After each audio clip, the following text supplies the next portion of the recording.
In the previous section, we showed that as the temperature of a liquid increases, the vapor pressure of the liquid also increases. This relationship is shown in an equation called the Clausius-Clapeyron Equation. This equation allows us to calculate a new vapor pressure of a liquid at some higher temperature. As you can see in this equation, one of the variables that we're going to need is the enthalpy of vaporization. And if you remember, that's the enthalpy for the phase change of going from a liquid to a gas. So that's one of the pieces of information that we're going to need. In this equation, the temperatures need to be in Kelvin. R is the gas law constant, 8.3145 joules per mole Kelvin. And because we're using the gas law constant R, our units of energy need to be in joules. So when we include the enthalpy of vaporization inside of this equation, the units on it need to be in joules per mole. So typically enthalpies are given in kilojoules per mole, so it is very common to make a conversion. So P is the vapor pressure of the liquid, and because we're dividing one pressure by another, these units of pressure can be any units of pressure.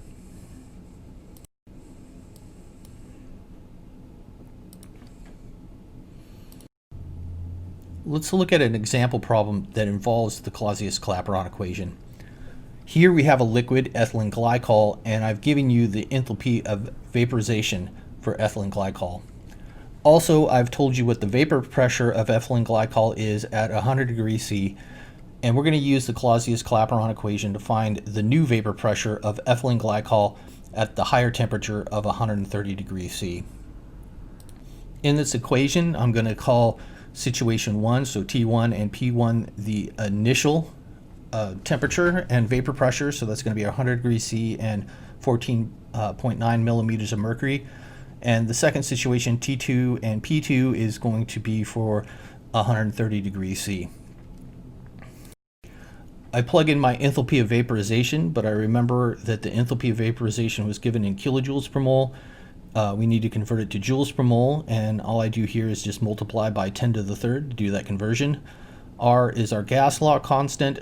Our temperatures are in degrees C, so we need to convert them to Kelvin by adding 273. And remember, our initial temperature is 100 degrees C, so that turns into 373 Kelvin. Our final temperature is 130 degrees C, that turns into 403 Kelvin. On the left-hand side of the equation, all that we have is our initial pressure, and what we are trying to calculate is the pressure at our new temperature, T2. In equations that involve a natural log, what we want to do is get the right-hand side down to a simple number.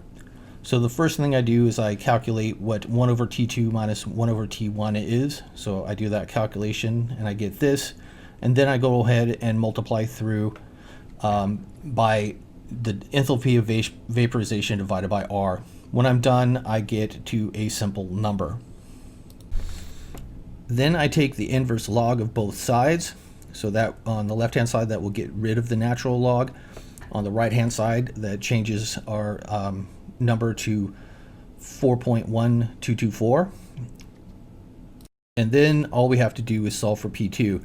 So like I mentioned before, whatever the unit of vapor pressure that was given is going to be the unit for vapor pressure that we get out. So I multiply both sides by our 14.9 millimeters of mercury, and I solve for P2. And so the new vapor pressure is going to be 61.4 millimeters of mercury.